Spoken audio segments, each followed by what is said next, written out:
So in this video, I'm going to show you how to install a 12-volt socket in the back of my 2017 F-150 pickup truck. So I've had this PT35 for a couple camping trips right now. I love the weight and size of it because I can manhandle it over to the outside of the camper where we keep it, and I can always grab a snack if I want to. I don't have to go inside.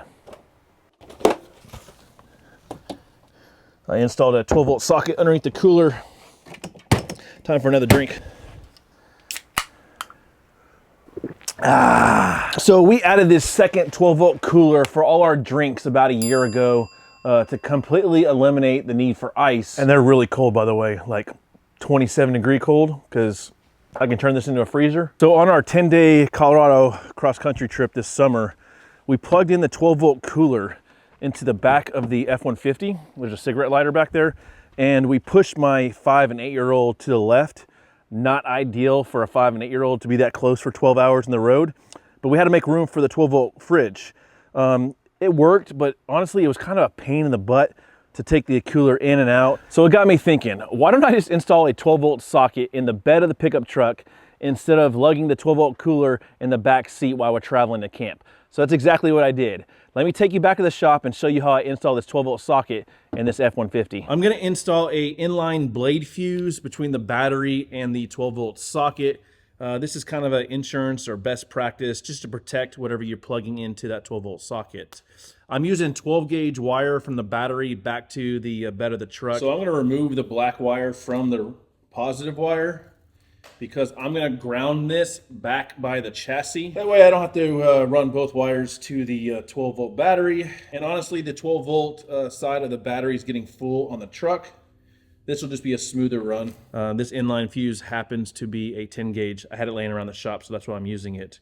I just got done installing a butt connection and a terminal connection, and now I'm going to heat shrink these together. I'm going to put it over here on the right side of the bed.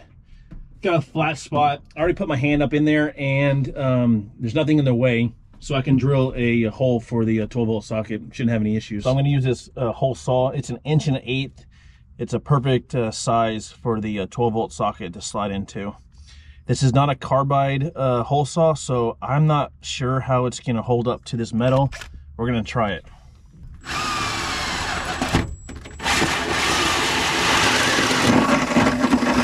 Sometimes I'm surprised how well things work out.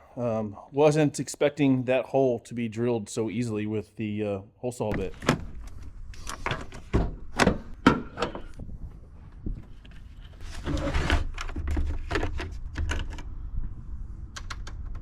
I'm going to go ahead and install the wiring onto the battery before I put the switch in.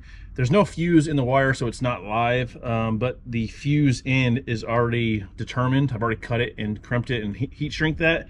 And that way, when I get down there, when I pull it through the hole, I'll make the adjustments and cut the wire. So I got lucky and the wire popped out, but I'm just gonna run the wire with my DC to DC wires that I ran a couple years ago. I've already got some zip ties throughout the chassis, and I'll follow that all the way back to the bed of the truck. Forgot my heat shrink.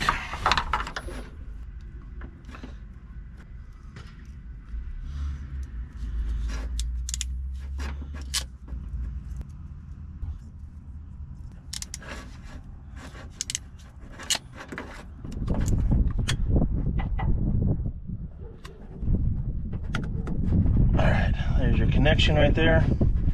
I'll go underneath and screw it down. I'm pretty happy with that. Now I just need to do the ground.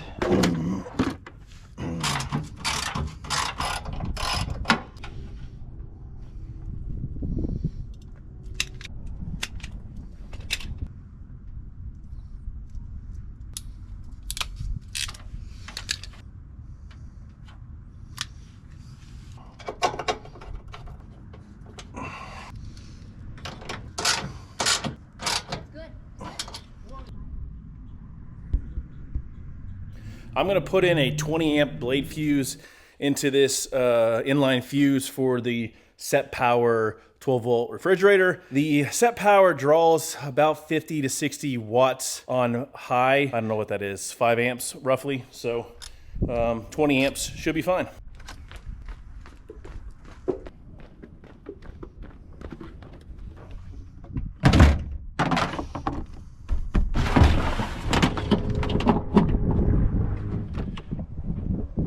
She's working, and you don't want to run this obviously when your car is not on. That's because you'll drain or eventually kill your starter battery, and that's something you don't want to do.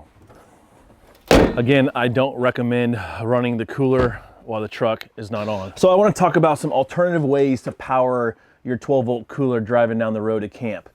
In the past, I've used this Jackery 240. I use a cigarette lighter right here, plugged into the 12-volt cooler. The other way you could do it is you could plug into a regular household 110-volt outlet at home, get it nice and cold, like pre-chill it, and throw your cooler in the truck. If you're only driving for an hour or two, you should be fine, and when you get to camp, you can plug it back into shore power. And obviously the last way that we do today is have a permanent 12-volt socket. This thing is wired up underneath my camper to a 12-volt socket, and we just installed that 12-volt socket in the bed of the pickup truck. So I honestly don't know why it took me this long to drill a hole and install a 12-volt socket in the bed of my pickup truck. Not only am I going to be using it to transport the cooler to and from camp, but I'm also going to be using it in the summertime when I throw the 12-volt cooler in the bed of the pickup truck, drive up to the pool, and use it at the pool all day. So if you haven't already, guys, smash the like button, subscribe if you enjoy this content, and we'll see you guys in the next video.